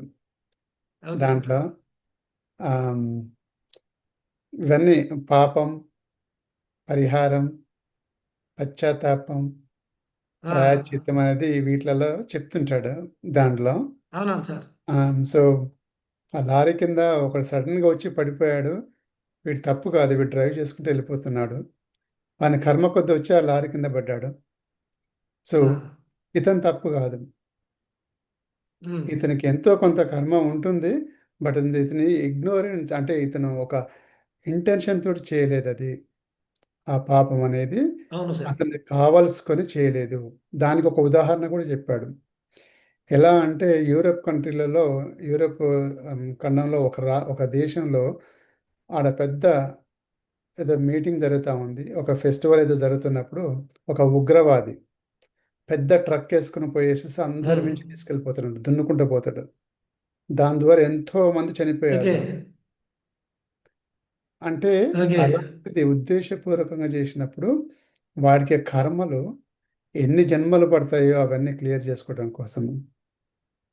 కానీ ఇక్కడ ఉమ్, ఈ లారీ సడన్‌గా వెళ్తున్నాడు. ఎవరో ఒక అబ్బాయి వచ్చాడు, లేతే ఏదో ఒకటి జరిగింది. ఇతను చనిపోయాడు. అది అనుకోకుండా జరిగిన పరిణామం. ఇతనికి ఉమ్, చంపాలనే ఉద్దేశ్యం లేదు. సడెన్‌గా ఈ కారు కింద కాకపోతే ఇంకో కారు కింద పడిపోయేటోడు. ఎందుకంటే వాడు చనిపోవాలని ఉంది కాబట్టి. సో, అని ఇక్కడ ఆ ఉద్దేశించి ఒక ఉదాహరణ చెప్పాడన్నట్టు ఇది. సో, ఓకే, అక్కడ చెప్పండి సార్. ఇప్పుడు ఇతనికి కర్మ అసలు ఉండదంటారా మరి? ఎందుకంటే సడెన్‌గా వచ్చాడు కారు కింద, ఎవరికి సార్? స్పీడ్‌గా వెళ్ళిపోతున్నాడు. ఒక వ్యక్తి వచ్చాడు ఉంటది, కర్మ ఉంటది, చనిపోయాడు. ఈ ఉంటది సార్. కారు తోలే ఉమ్, వ్యక్తికి అతనికి కర్మ అనేది ఉండదా మరి? ఉమ్. ఒక బ్యాడ్ కర్మ అనేది ఉంటే అంటుకుంటా సార్, అంటుకుంటది కదా, ఆయన మనసు తీసుకుంటది కదా, నేను తప్పు చేసిన అని మనసు తీసుకుంటది కదా. కానీ అతనికి ఆ నా నా ఉద్దేశ్యం వల్ల లేదు ఒక కదా! ఒక ప్రమాదం జరిగింది అని మనసు అనుకుంటది కదా. మనసు క్రియేషన్ చేసేది కదా. చేసింది. ఇప్పుడు అనవసరంగా ఒక వ్యక్తి నా కారు కింద పడిపోయాడా, లేతే నా లారీ కింద పడిపోయాడా అని చెప్పేసి కొంచెం పశ్చాత్తాపం ఉంటది. ఉన్నా ఆయన పెయిన్ ఫీల్ అవుతాడు సార్, చాలా బాధపడతాడు. ఆ! సో కాకపోతే ఫలితం విషయంలో కొంచెం తగ్గొచ్చు, కానీ కర్మ రిజల్ట్ మాత్రం ఎక్స్పీరియన్స్ చేస్తాడు. ఆ బాధను ఫీల్ అవుతాడు. అదే. అంటే ఆ, బాధను ఫీల్ అవుతాడు. ఎందుకంటే ప్రతిసారి అతను కొంతమంది అడిగారు సార్, బ్రేక్ చేసి ఆ! ప్రతిసారి కొంతమంది, అంటే నేను ఒక ఇష్యూలో విన్నాను నేను సారు, సార్ నాకు ఒక వ్యక్తి మీద ఇట్లా ఇట్లా వస్తుంది, కోపం వస్తుంది, పగ వస్తుంది అన్నప్పుడు నేను ఎలా క్షమించాలి అంటే, నువ్వు క్షమించలేవు, నీకు క్షమించే స్థాయి లేదు, క్షమించడం అనేది ఉన్నత స్థాయి, సపరేట్గా కళ్ళు మూసుకొని కూర్చో అని చెప్పేది. క్షమించడం అనేది చాలా డెప్త్ పదం సార్, అదంటే హయ్యర్ లెవెల్ మాస్టర్ కొద్ది. ఓకే. అంటే ఇతనికి ఎంతో కొంత కర్మ అనేది అంటుకుంటుంది, బ్యాడ్ కర్మ అనేది. 100%. Okay, good. మురళి గారు అడగండి క్వశ్చన్. ఉంటే వీడియో సంతోష్. ఉంటే ఆన్ చేసుకోండి మీరు. లేదు, డ్రైవ్ చేస్తున్నా అండి, అందుకే అడగట్లేదు అప్పటి నుంచి. సో మీరు ఏంటండి? ఇప్పుడు అంటే థ్యాంక్ యూ సంతోష్ గారు. అది ఒక సార్ చిన్న అంటే నమస్కారం. నమస్కారం అండి. సో ఒక చిన్న యాడ్ అండి. ఇప్పుడు మీరు అన్నదానికి నాకు ఒక పాయింట్ ఏంటంటే, ఆ, ఇప్పుడు ఫర్ ఎగ్జాంపుల్ ఒక అతను అనుకోకుండా వచ్చి గుద్దడంలో, అంటే అనుకోకుండా యాక్సిడెంట్ జరిగి ఒక వేరే పర్సన్ చనిపోవడంలో పూర్వజన్మలో అలాంటి సంఘటనే వాళ్ళకి ఎవరికో చేసి ఉండొచ్చు కదా. అంటే ఇప్పుడు ఫర్ ఎగ్జాంపుల్ ఒక లారీ డ్రైవర్ ఒక పర్సన్ ని యాక్సిడెంట్ గా చేసి అంటే అనుకోకుండా జరిగినప్పుడు ఆ పూర్వజన్మ ప్రారంధ కర్మ కూడా ఉండొచ్చు కదా దాంట్లో భాగం. అంటే ఇప్పుడు ఆ లారీ డ్రైవర్ వల్ల బాబుని ఈయన ఇంతకుముందు జన్మలో ఏదైనా జరగవచ్చు, లేకపోతే అట్లా కూడా ఉండొచ్చు కదా. అలాంటిది ఉండే ఆస్కారం లేదంటారా? ఉంటుంది సార్, ఉంటేనే జరుగుతుంది. అంటే మనము ఇప్పుడు ఫర్ ఎగ్జాంపుల్ మన భిక్షం గారు అడిగిన దాంట్లో ఒక ప్రశ్నలో, అంటే ఇప్పుడు ఒకవేళ ఇప్పుడు మనసుకి అంటే మనం యాక్సిడెంట్ చేశారు, లేకపోతే అనుకోకుండా ఇప్పుడు నేనే ఒక డీర్నో లేకపోతే ఒక ఒక ఒక డాగ్నో ఏదో సడన్ గా రోడ్డు మీదకి వస్తే చంపేసి చనిపోయింది అనుకోండి, లేకపోతే దానికి ఏదైనా జరిగినప్పుడు అది అనుకోకుండా జరిగిన కర్మ. అంటే దాని ప్రారంధం కర్మలో ఎక్కడో ఒక దగ్గర మనకు కనెక్షన్ ఉండొచ్చు కదా, ఆ డాగ్ కి నాకు, లేకపోతే ఆ డీర్ కి నాకు, లేకపోతే ఎందుకంటే ఇది ఎప్పుడు నాకు ఈ డౌట్ ఎప్పుడు వచ్చిందంటే, మా మేనేజర్ ఒక అతను, అంటే ఐ మీన్ ఇండియాలో ట్రైన్ అంటే ఐ మీన్ డ్రైవ్ చేయడంలో ఆయన చేసేవాడు అనమాట. ఒకసారి ఆయనకు ఒక ఆవు అడ్డం వచ్చింది. సో ఇప్పుడు ఆయన ట్రైన్ ని కంట్రోల్ చేసి స్టాప్ చేయలేడు కదా. సో ఆవు చనిపోయింది, ఆయన ఎప్పటికీ రీగ్రేట్ అవుతుంటాడు ఇప్పటికి ఇంకా. సో ఇప్పుడు ఈ రీగ్రేట్ లో, అంటే ఇప్పుడు మన సంతోష్ గారు చెప్పిన ప్రకారం నాకు అర్థమైంది ఏంటంటే, ప్రారంధ కర్మలో కూడా ఆవు ఏదో ఒకటి చేసి ఉండొచ్చు కదా ఈయనకి. సో అలాంటప్పుడు అది ఇక్కడ క్లియర్ అయిపోతుంది అనుకోవచ్చు కదా. అంటే ఆ రకంగా పాజిటివ్, అంటే నేను అది యాక్సెప్ట్ చేయడం, కర్మ సిద్ధాంతాన్ని ఎంత బలంగా నమ్మితే అంత ఈజీగా యాక్సెప్ట్ చేయొచ్చు అనుకుంటా. ఎందుకంటే మనం పూర్తిగా నమ్మనప్పుడు సందేహాలు, అంటే నా నా నా ఒపీనియన్ అండి అది, అంటే సందేహాలు కొంచెం ఎక్కువగా, అంటే అలాంటి సందేహాలు వస్తేమో మనం కర్మ సిద్ధాంతాన్ని ఇంకా ఎక్కువ అర్థం చేసుకోవడానికి ప్రయత్నించినప్పుడు ఇవి కొంచెం క్లియర్ అయితేమో అని నా ఉద్దేశం అనిపిస్తుంది. అవును, కరెక్టే సార్. ఇప్పుడు అది మనకు చూడ్డానికి యాదృచ్ఛికంగా కనబడ్డా, ఒక జీవి కానీ ఒక వ్యక్తి కానీ రెండు గ్రూప్ లింక్ కావాలంటే, అంటే ఆ సందర్భం క్రియలు కావాలంటే వెనకాల శక్తి పనిచేస్తుంది. ఇప్పుడు ఆవులో శక్తి ఉన్నది, ఒక జీవిలో శక్తి ఉన్నది. ఆ శక్తి ఆ ప్లేస్కు తీసుకొచ్చింది, ఆ ప్లేస్కు తీసుకొచ్చి ఈ శక్తి ద్వారా ఆ శక్తి జరిగింది.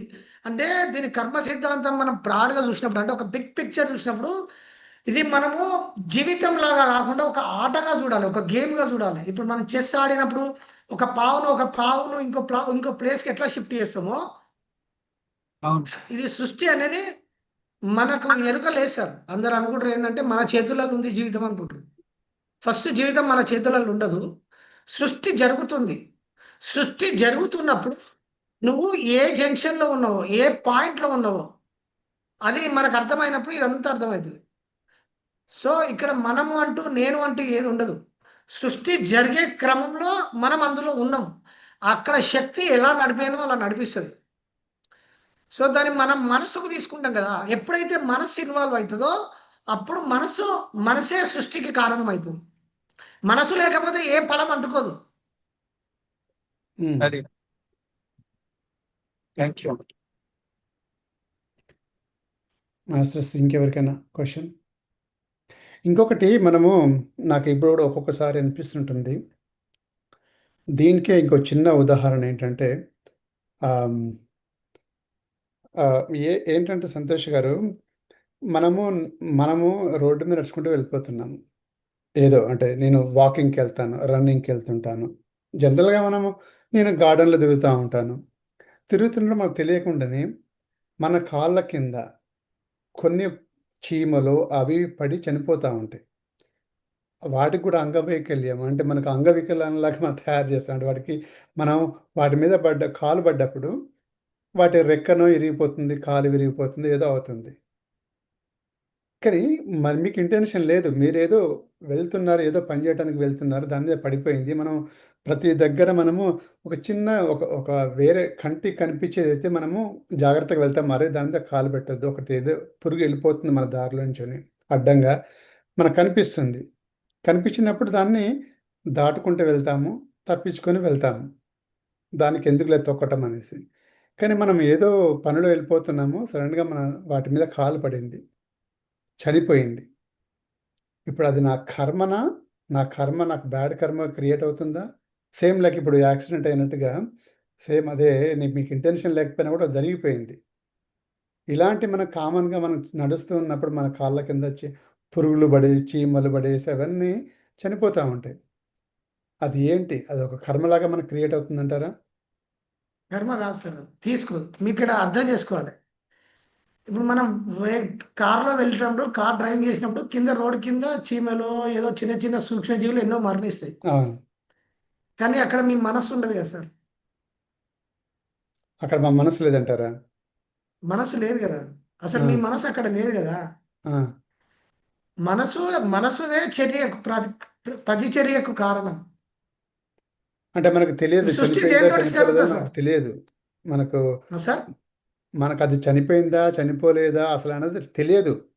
తెలియదు. ఇప్పుడు మీ మైండ్‌లో చిత్రమే ఫీడ్ కాలేదు. హ్మ్. అది చనిపోయిందనే చిత్రమే ఫీడ్ కాలేదు. ఓకే. ఎట్లా కర్మ క్రియేట్ అయితది? మీరు దృశ్యాన్ని మీ మనసు తీసుకుంటే అది ఫలితంగా మారుతది. ఓకే. ఆ! సో, కొన్ని మేజర్‌గా జరిగినప్పుడు మన మనస్సు తీసుకుంటది. తీసుకోవడం వల్ల మనం పెయిన్ ఫీల్ అయితాం. బాధ ఫీల్ అయితాం. ఓకే. సో, ఇక్కడ మనస్సును చూసుకోవాలి. ఫస్ట్ మనసే కారణం అన్నింటికి. హుహు. ఆ! అయితే సో, ఇప్పుడు ఎక్కడ మన మనసు లేదో అక్కడ ఫలితం లేదు. మరి అలాంటప్పుడు మీరు ఒక వ్యక్తిని చంపినా, మీరు హ్మ్. ఉద్దేశపూర్వకంగా చంపినా, మీరు అంటే మీరు ఇన్వాల్వ్ అయ్యి చంపి, మీ మనసు తీసుకోపోతే అది కర్మ ఫలంగా మారదు. కర్మను మరి సృష్టించదు. పత్రిజీ ఏమన్నాడంటే, కొంతమంది భార్యను భర్తో చంపేస్తారు. లేతే వేరే వాడిని ఎవరినో చంపేస్తారు. చంపేసిన తర్వాత దాన్ని వాళ్ళు ఒక అంటే నేను తప్పు చేశానని ఫీల్ గారంట. బాగా చచ్చాడులే, వాడిని బాగా చంపేశాను నేను అని వాడికి సంతోషం కలుగుతుందంట. అంటే ఏదో కక్ష ఉంది, తీర్చుకున్నాడు వాడు. హ్మ్. వాడికి ఏం లేదు. వాడు సంతోషంగా ఉన్నాడు. చంపేశాడు, సంతోషంగా ఉన్నాడు. వాడికి ఎలాంటి హ్మ్. బాధ లేదు.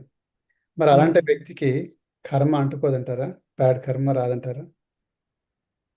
నాకు ప్రశ్న క్లారిటీగా అర్థం కాలేదు సార్. ఇప్పుడు ఒక వ్యక్తి కోపంతోటి ఇంకొక వ్యక్తిని చంపేశాడు. చంపేశాడు. లేదా కొట్టాడు బాగా. కానీ కొట్టిండు. వాడు రిగ్రెట్‌గా నేనెందుకు చేశానే అనవసరంగా అని చెప్పేసి వాడికి లేదది. ఓకే. హ్మ్. పశ్చాత్తాపం అనేది లేదు. లేదు. వాడు సంతోషంగా ఉన్నాడు. అబ్బా! నా కక్ష హ్మ్. తీర్చుకున్నాను, వాడిని చంపేశాను అనేది వాడికుంది. హ్మ్. అంటే అలాంటప్పుడు వాడికి కర్మ అనేది క్రియేట్ కాదంటారా? బ్యాడ్ కర్మ. అంటుకుంటది. వాడు సంతోషంగా కర్మ ఉన్నాడు. అంటుకుంటది. వాడికేం లేదు. వాడు హ్యాపీగా మీకు ఉన్నాడు. చూడ్డానికి అట్లా కనపడదు సార్. మన హ్మ్. మనసు తీసుకుంది గదా! అంటే వాడు అసలు మనసు తీసుకుంది. కానీ వాడికి ఏం లేదు గదా! వాడికి బాధ అన్నది లేదు. వాడు మనం చంపేసాడు వాడిని. చూడ్డానికి సార్ మాకు చూడ్డానికి ఆ దృశ్యం కనబడతదాడ. హ్మ్. దృశ్యం వెనకాల అదృశ్య జగత్తు ఏం జరుగుతదో వాళ్ళకి తెలవదు గదా! హ్మ్. లోపల సిస్టమ్ డిజైన్ చేస్తది. వాడు ఏం చేసిండు అనేది ఎప్పుడూ దాన్నేమంటారు వాయుమండలాలలో నిక్షిప్తం అయితదని చెప్తారు మాస్టర్స్. హ్మ్. సో, మనిషి చేసిన ప్రతిది రికార్డ్ అయితది. అంటే మనసుతో చేసింది రికార్డ్ అవుతది. మనసు లేకుండా చేసింది రికార్డ్ కాదంటారా? ఇప్పుడు మనము అంటే అదే మనసు లేకుండా ఆత్మనిష్టలో ఉన్నప్పుడు ఉద్దేశపూర్వకంగా ఏది చేయడు. ఇప్పుడు శ్రీకృష్ణుడు ఉన్నాడు. ఆయన ఏది చేసినా కరెక్టే. 100 మందిని చంపినా కరెక్టే. హ్మ్. ఎందుకంటే ఆయన కారణాన్ని చూస్తాడు. ప్రతి దాన్ని చూస్తాడు. హ్మ్. హ్మ్. సో, సృష్టి కోసం అంటే సృష్టి ఎదుగుదల కోసము స్వ దాన్నేమంటారు ఇప్పుడు పత్రి సార్ ఉన్నాడు. లోక కళ్యాణం కోసం ఎంతో చేసిండు. ఉమ్, ఇక్కడ మన ఉద్దేశము అని ఏం చేసినా కరెక్టే. జీవహింస కోసం ఇప్పుడు కొంతమంది కోపం వచ్చి కొట్టేది ప్రతిసారి. అవును కొంతమందికి వచ్చి కొట్టేది. అవును మరి ఎందుకు కొట్టిండంటే వాడు మారాలని. వాడు మంచిగా ఉండాలని కొట్టిండు. వాని ఎదుగుదల కోరుకున్నాడు. ఓకే ఉమ్. సో ఓకే అంటే అంత ఈజీగా అర్థం రావట్లేదు అంటే డీప్కి అర్థం వెళ్ళిపోతే కాదు. అంత ఈజీ కాదు కొంచెం ఏది గందరగోళంగా కరెక్ట్ అనిపిస్తుంది సార్ ఇదంతా. ఆ? గందరగోళంగా అనిపిస్తుంది. మనం అవగాహన శక్తి పెరిగినప్పుడే ఇది అర్థమవుతుంది సార్. ఇప్పుడు ఒక్కొక్క దాన్ని చూడాలి మనం. మన పిల్లలు ఉన్నారండి వాడు ఉమ్. తప్పు మార్గంలో నడుస్తా ఉన్నాడు వాడు చెడు మార్గంలో వెళ్తున్నారు వాడిని 4 కొడతాము ఓకే ఉమ్. కొట్టినప్పుడు వాడు మంచి మార్గంలో వెళ్ళాలని కొడుతున్నాం మనం చెప్తే వినట్లేడు సో ఫైనల్గా మనం వాడిని శిక్షిస్తాం అన్నట్టు ఉమ్. అది మరి నా కర్మలాగా అంటుకుంటుందా లేకపోతే లేదు వానికి వాడిని వదిలేసేయాలా ఎప్పుడు సార్ ఇగో ఒక 2 బాగా గుర్తించుకోండి. మనం ఒక్కరమే ఉన్నాం ఇక్కడ. ఉమ్, మన ముందు ఉన్న వ్యక్తి మన కర్మానుసారమే ఉంటాడు మన గ్రూప్‌లో. ఓకే సో, ఇప్పుడు మీ పిల్లల ఎదుగుదల మీరు కోరుకుంటారు. వాళ్ళను అవును దూషించడంలో తప్పు లేదు. వాళ్ళ ఎదుగుదల కోరుకోవడం కోసం మీరు ఏం చేసినా తప్పు లేదు. ఉమ్, కానీ మీరు ఎప్పుడైతే హక్కు చూపిస్తారు కదా! ఉమ్, హక్కు చూపిస్తారు. అంటే నువ్వు ఇదే మార్గంలో వెళ్ళాలి. నీకు స్పోర్ట్స్ సిస్టమ్ ఉంటది. కానీ మనం ఇంజినీరింగ్ చేయాలి. నువ్వు అమెరికా పోవాలి. జాబ్ చేయాలి. లేకపోతే డాక్టర్ కావాలని హక్కు చూపించి మనం ఫోర్స్ పెడతాం చూసినావా? ఉమ్, ఫోర్స్ కర్మకామ. ఓకే ఆయన సహజ డిజైన్. ఆయనకు ఎదుగుదలకు మీరు ఏం చేసినా తప్పులేదు. ఓకే అపర్ణ గారు అడగండి వీ హ్యావ్ 2 minutes సార్ నా క్వశ్చన్ మెడిటేషన్లో కూర్చున్నప్పుడు కొన్ని మనం చేసిన తప్పులు 10-15 ఇయర్స్ కింద చేసిన తప్పులు అవి చిన్న చిన్నయే ఉంటాయి. ఆ టైంలో ఏదో చేసేసినాము, అవతల వాడికి ఏమి నష్టం అయిందో లేదో తెలియదు, అవతల వాడికి తెలియలేదు నేను చేసింది తప్పు అని. కానీ ఇన్ని ఇయర్స్ తర్వాత నాకు ఇప్పుడు అది సడన్గా గుర్తొచ్చి ఇప్పుడు కొంచెము టెన్షన్ అవుతుంది. అంటే టెన్షన్ అంటే కొంచెం బాధ అవుతుంటది. అరే అది చేసిన కదా అని. అది ఒకటి. ఉండి ఉండి సమ్ 30 ఇయర్స్ కింద మనుషులను ఎవరినైతే మనం చిన్నప్పుడు కలిసామో వాళ్ళు ఇప్పుడు చనిపోయి ఎక్కడో ఉన్నారు. వాళ్ళు ఇన్ని ఇయర్స్ 30 ఇయర్స్ 35 ఇయర్స్ మనం టచ్లో లేము. కానీ ఇప్పుడు సడన్గా అందరూ గుర్తొస్తుంటారు, లేదా కలలో క్లియర్గా కనిపిస్తుంటారు, మాట్లాడుతుంటారు. ఇలాంటివి ఎందుకు జరుగుతాయంటే మనం వాళ్ళతో టచ్లో కూడా లేము కదా. టచ్లో ఉన్నాము అంటే ఏదో గుర్తొచ్చినారు అంటే వేరే అనుకోవచ్చు. అసలు 35 ఇయర్స్ కింద సడన్గా ఒక మనిషి గుర్తు రావడము, అది ఎక్కడున్నారో ఏంటో కూడా తెలియంది ఎందుకు అవుతుంది అట్లా?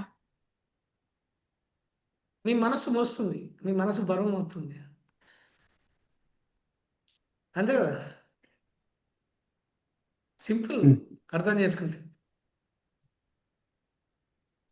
ఏమన్నారు అక్కడ మనసు మనసు మోస్తుంది సార్ అవన్నీ క్యారిఫై చేసుకొస్తుంది. అంటే అట్లా మనం లగేజ్ తీసుకెళ్ళినట్టు మన మనసు తీసుకెళ్తుంది. ఉమ్, అంటే సడన్‌గా గుర్తొస్తారు సార్. అంటే ఇన్ని ఇయర్స్ 30, 35 ఇయర్స్ అయిపోయింది ఎక్కువనే. మీ వాళ్ళిప్పుడు లోపల చనిపోయి ఉంటది మేడం. ఆ లోపల ఉంటది. మీ మనసు తీసుకున్నది మోడం వస్తది. కాకపోతే దీన్ని మీరు ఏం చేసుకోరంటే అది పెయిన్ అంటే ఇప్పుడు ఫర్ ఎగ్జాంపుల్ మీరొక్కడు 15 ఇయర్స్ బ్యాక్ ఒక ఒక వ్యక్తికి ఒక 10,000 ఇవ్వాలనుకో మోసం చేసిరనుకో ఫర్ ఎగ్జాంపుల్. సో, ఇప్పుడు ఆ పర్సన్ లేడు. ఆ పర్సన్ లేడు. కానీ ఇప్పుడు మీకు గుర్తొచ్చింది. కొంచెం అవగాహన స్థాయి వచ్చి మీకు గుర్తొచ్చింది. అరే! పలానా టైంలో తీసుకున్నా అనుకోండి. ఇప్పుడు మీరు ఏం చేయాలంటే మీ దగ్గర మీకు ఆ స్థితి ఉంటే ఫైనాన్షియల్‌గా ఫ్రీడమ్ ఉంటే తన పేరు మీద మీ భావనలో తనను తనను తలుసుకొని వేరే వాళ్ళకు లేనోళ్ళకి డొనేషన్ చేయండి. అది హీల్ అయిపోతుంది. క్లీన్ అయిపోతుంది. ఉమ్, హ్మ్. ఓకే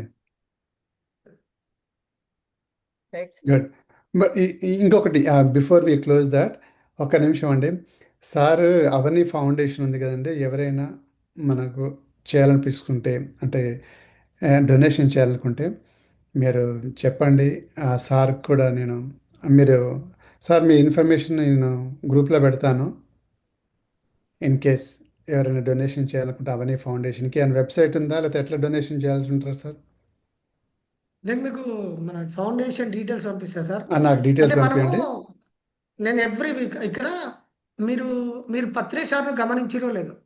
నేను అంటే ఉమ్, కొద్ది సార్లు పత్రి సార్‌ని దగ్గరుండి చూసిన నేను చూసినా నేను చాలా సార్లు కలిసింది సార్. సారు బాడీ వదిలేసినప్పుడు అక్కడ కూడా ఉన్నా నేను. ఓకే. సో, సారు దగ్గర పోగానే ఫస్ట్ అన్ని భోజనం తినమని అంటాడు. ఎవ్వరు వచ్చినా, ఏ పర్సన్, హ్మ్. ఏ మాస్టర్ వచ్చినా ఫస్ట్ భోజనం తిను అంటాడు. మెడిటేషన్ కంటే ఫస్ట్ నువ్వు భోజనం చెయ్యి అంటాడు. హ్మ్. సో, అన్నదానం అనేది అంత శ్రేష్టం. ధ్యాన మహాచక్రంలో అంతమందికి అన్నదానం ఎందుకు పెడతారంటే, అంతమందికి 1,00,000 మందికి ఇప్పుడు అక్కడ అన్నదానం జరుగుతది. సో, అన్నదానం జరగడం వల్ల ఒక గ్రూపు అక్కడ క్రియేట్ అయినప్పుడు, గ్రూప్ యొక్క కర్మ ఎంతో ఫలం సృష్టించబడుతుంది. హ్మ్. ఆ ఫలము గ్రూప్‌లో ఎంతమంది ఉన్నారో అంతమందికి ఆ పుణ్యకర్మలో భాగమైతది. ఓకే. సో, అందుకే సార్ ఎక్కువ అన్నదానాలకు ప్రిఫరెన్స్ ఇస్తాడు. ఫస్ట్ వాళ్ళని తీసుకొచ్చి భోజనం చేయమనాల. హ్యాపీ ఫీల్ కావాలి. ఒక కొత్త ఫలితం సృష్టించబడాలి. ఆ ఫలితము సృష్టిలో ఆ ఫలం ఎవ్వరికన్నా ఉపయోగించడానికి, అంటే ఇప్పుడు మన దగ్గర డబ్బులుంటే, ఇప్పుడు ప్రభుత్వం దగ్గర ఒక డిపార్ట్‌మెంట్‌లో ఉంటే ఆ డబ్బుని ఎక్కడ వాడుకుంటారో, అంతమంది మాస్టర్స్ ద్వారా సృష్టించబడిన ఫలితము నేచర్‌లో మాస్టర్స్ ఎవరెవరికి ఎక్కడ వాడనో అలా వాడేస్తారది. ఓకే. అది అది హ్మ్. చాలా డీప్‌గా కనపడని ఒక ఫలితం అదే. సార్ అది. అది ఓన్లీ ఆ గురువులకే అర్థమైతది. మనకంత స్థాయి అర్థం కాకున్నా, సో, నేనిది పత్రి సార్ దగ్గరుండి నేను అబ్జర్వేషన్ చేసినా. సో, అన్ నేను గూడా మొన్న హ్మ్. ఈవెంట్‌లో గూడా ఒక 5,000 మందికి భోజనం అందుకే దాని వల్లనే యేసుకున్నా. పత్రి సార్‌ను ఆదర్శంగా తీసుకునే యేసుకున్నా. అదే. సో, ఇక్కడ నేను అంటే వారానికి ఒక రోజు ఇప్పుడు గాంధీ హాస్పిటల్ హైదరాబాద్ కాడ రోజుకు ఎంతోమంది, హైదరాబాద్ మెయిన్ సెంటర్ కాబట్టి తెలంగాణలో సెంటరు. అవును. ఏ చిన్న యాక్సిడెంట్ అయినా, ఏ ఇష్యూస్ అయినా కొన్ని వేల మంది అక్కడికి నిరంతరం వస్తారు. ఎన్నో యాక్సిడెంట్‌లయితాయి. ఆళ్ళు చూడ్డానికి వచ్చేటోళ్ళుంటారు. రోగుల బంధువులుంటరు. రైట్. ఎంతోమంది వస్తుంటరు, పోతుంటరు. అక్కడ నేను గుర్తించిందేంటంటే, ఇక్కడ నీడ్ ఉందని గుర్తించి, ప్రతి వారం అక్కడ రోజుకు చాలా మంది గూడా పెడతారు. సో, నేను కరెక్ట్ టైమ్‌లో ఆ ఫుడ్ టైమ్‌లోనే ఒక 300 మందికి ఫుడ్డు స్టార్ట్ చేశా సార్ ఒక 3, 4 మంత్స్ క్రితం. ఓకే. ప్రతి వారం చేస్తున్నా. ఓకే. ఓకే. సార్ అర్థమైంది. అదే అన్ని దానాల కన్నా అన్నదానం అనేది గొప్పది అని చెప్పేసి ఆ! అంటారు అందరూ గూడా. అన్నదానం అనేది మనకి ఇన్‌స్టంట్ రిజల్ట్స్. ఆ! తినబడతది. తొందరగా రిజల్ట్. ఎమ్మటే మనకు చాలా థాంక్స్ అండి. మీరు భోజనం పెట్టారు నాకు. చాలా హాయిగా థాంక్ ఉంది. You sir. మంచిగా ఎంజాయ్ చేశాను. తృప్తిగా ఉన్నది నా ప్రాణం. అంటే అట్లా నా ఆకలి తీర్చింది మీరు భోజనం పెట్టడం వల్ల అనేది దీవిస్తుంటారు. వాళ్ళకి ఆ! సంతోషాన్ని సార్. వ్యక్తపరుస్తా ఉంటారు. ఓకే. సో, అర్థమైంది మాస్టర్. సో, మాస్టర్స్ మీకెవరికైనా ఉంటే జస్ట్ అన్నదానాలు గూడా మీరు గూడా ఇంట్రెస్ట్ ఉంటే మీరు చేయండి. మీ ఇంట్రెస్ట్ ప్రకారంగా. సంతోష్ గారు మనకు ఇన్ఫర్మేషన్ అనేది షేర్ చేస్తారు. నాకు షేర్ చేయగానే మన గ్రూప్‌లో షేర్ చేస్తాను. మీకెవరికైనా గుడ్ కర్మలు పెంచుకోవాలనుకుంటే మీరు ఇలాంటి సో, తప్పనిసరిగా ఇక్కడ మీరు చేయకండి. ఆ ఇంటెన్షన్ సార్. మీకు నేను చెప్పిన లాస్ట్ టైమ్ ఒక ఇంటర్వ్యూలో ఇక్కడ చాలా మీరు అర్థం చేసుకోండి. ఇది అందరికి అర్థం కాని పాయింట్. ఒక కుటుంబంలో ఒక పని మనిషి ఆహ్, కుటుంబంతో సహా తిరుపతికి వెళ్తా ఉంటది. అంటే ఆ ఇంట్లో పని మనిషి. హ్మ్. ఆ ఇంట్లో ఒక పెద్ద మనిషి ఉంటది. ఆ ముసలావిడ ఉంటది. ముసలావిడ పనావిడ తిరుపతికి వెళ్ళే క్రమంలో ఈమె రూ. 100 హుండీలేయమని ఇస్తది ఆ పనావిడ. హ్మ్. ఆ ఉండిలే క్రమంలో ఈమె ఏం చేస్తది, ఆ ముసలావిడ ఆ పెద్ద మనిషి ఇచ్చిన రూ. 100 కొంగుకి కట్టుకుంటది. ఓకే. కొంగుకి కట్టుకొని ఆ రోజు రైల్వే స్టేషన్‌కొస్తారు. ట్రైనొస్తది. ఆ ట్రైనొచ్చే క్రమంలో రైల్వే స్టేషన్‌లో ఒక ముసలావిడ ఆకలితోటి అలమటిస్తుంటది. ఈమె దగ్గరకొచ్చి ఆకలైతుంది అని అంటది. అప్పుడు ఆమె దగ్గరున్న డబ్బులు ఆ రూ. 100 గుర్తొస్తాయి. సో, అమ్మ చూస్తలేదు గదా! ఈ రూ. 100 హుండీలేయమన్నదని జెప్పి ఆ రూ. 100 కొంగుకు తీసుకున్న ముడిప్పి, ఆ రూ. 100 ఒక ప్లేట్ భోజనం కొనుక్కొచ్చి ఆ ముసలావిడకి భోజనం పెడతది. భోజనం పెడతది. ఈమె ట్రైన్ ఎక్కుతది. వీళ్ళు ట్రైన్ ఎక్కుతారు. ఇది జరిగిపోయింది. ఈమె తిరుపతికి చేరుకోలే ఇంకా. అసలు తిరుపతికి పోలేదు. ఇదే సమయంలో ఆ ఊర్లో ఆమె వెంకటేశ్వర స్వామి భక్తురాలు ఆ అమ్మ ముసలావిడ పెద్ద మనిషి. సో, ఆమెకు డ్రీమొస్తది. ఆ డ్రీమ్‌లో వెంకటేశ్వర స్వామి ఏం చెప్తాడంటే, "నువ్వు పంపించిన రూ. 100 నన్ను చేరుకున్నాయి" అంటాడు. ఆమె గట్టుకున లేస్తది. లేచి ఇంకా ఈవిడ ఇప్పుడు ఇందుకు తిరుపతికి పోలే గదా! అసలు స్వామి నాకు ఇట్లెందుకు చెప్పిండు అని డౌటొస్తది. డౌట్ వచ్చి మళ్ళీ ఫోన్ చేస్తుంది, మీరు తిరుపతి పోలేదని, నాకు ఇట్లా ఫోన్ వచ్చింది, కల వచ్చిందంటే అప్పుడు ఆమె చెప్తుంది, అమ్మ ఇట్లా ఒక ముసలావిడ ఆకలితోటి 3 రోజులు అన్నం తినలేదు, నా దగ్గరకు వస్తే నా దగ్గర అప్పుడు అవే నీ డబ్బులే కనబడి భోజనం పెట్టినా అంటే అప్పుడు తృప్తి చెందుతుంది. దీని అర్థం ఏంటంటే మానవ సేవయే మాధవ సేవ. సో ఇప్పుడు ఇక్కడ ఈమె ఇంటెన్షన్ పంపించడము, ఈమె ఉద్దేశం దైవానికి చేరాలన్న ఉద్దేశము ఈ పెద్ద మనిషి ఉద్దేశం. సో ఆ ఉద్దేశము, ఆ ప్రోగ్రాము ఎవరికి ఆకలికి ఉన్న వ్యక్తికి చేరిందా లేదా, దీన్ని ఈ పని మనిషిని మీడియంగా వాడుకున్న సృష్టి. ఉమ్, సో మాడుకొని మన ఉద్దేశం ప్రతి రూపాయి ఎక్కడికి చేరాలా అనేది మన ఉద్దేశం నిర్ణయిస్తుంది. సో సృష్టిలో లోక కళ్యాణం కోసం, ఒక ఆకలి కోసం, ఆకలి తీర్చడం కోసం మన ఉద్దేశం స్ట్రాంగ్ ఉన్నప్పుడు ఆ ఫలితం 100% మనల్ని చేరుకుంటుంది. గ్రేట్ గ్రేట్ గ్రేట్, బాగా చెప్పారండి. థ్యాంక్ యూ సంతోష్ గారు, చాలా బాగా చెప్పారు. సో మాస్టర్స్, మనకు లేట్ అయిపోయింది, సో ఎనీ టైం అది డిస్కనెక్ట్ కావచ్చు. సో మాస్టర్స్, మీకు ఎవరికైనా డొనేషన్ చేయాలనుకుంటే వీటి కోసం ఒకసారి నేను పంపిస్తాను నాకు సంతోష్ గారు, ఆ ఇన్ఫర్మేషన్ గ్రూప్లో షేర్ చేస్తాను. మీరు ఏమన్నా కావాలంటే just follow the information and donation ఏంటండి. థ్యాంక్ యూ అండి, థ్యాంక్ యూ సో మచ్. మీరు మళ్ళీ థ్యాంక్ మాకు యూ సార్, ఒకసారి నాకు వచ్చారు. మంచి అవకాశం ఇచ్చినందుకు, మీతో సత్సంగం చేసినందుకు, మీ లోపల కొలువైన ఆ పరమ చైతన్యానికి ప్రణమిల్లుతూ శుభాకాంక్షలు. Thank you sir. Thank you sir, thank you so much. Thank you sir. మీరందరికి కూడా, అటు అపర్ణ గారికి ఈరోజు సెషన్ నడిపించినందుకు, ధ్యానం చేయించినందుకు అపర్ణ గారికి, సంతోష్ గారికి, అందరికి కూడా చాలా చాలా కృతజ్ఞతలు. Have a wonderful day. ఎవరికైనా డౌట్స్ ఉంటే నాకు పర్సనల్గా మెసేజ్ పెట్టమనండి సార్, మాట్లాడతాను నేను. ఏదైనా డౌట్స్ ఉంటే చెప్పమను. షూర్ అండి, నేను నెంబర్ కూడా పెడతాను, మీ నెంబరు ఎవరికైనా ఉంటే వాళ్ళు కాల్ చేస్తారు. షూర్ థ్యాంక్ అండి. You sir. థ్యాంక్ యూ అండి, thank you. See you tomorrow at Bhagavad Gita class. Thank you అండి, థ్యాంక్ యూ అపర్ణ గారు.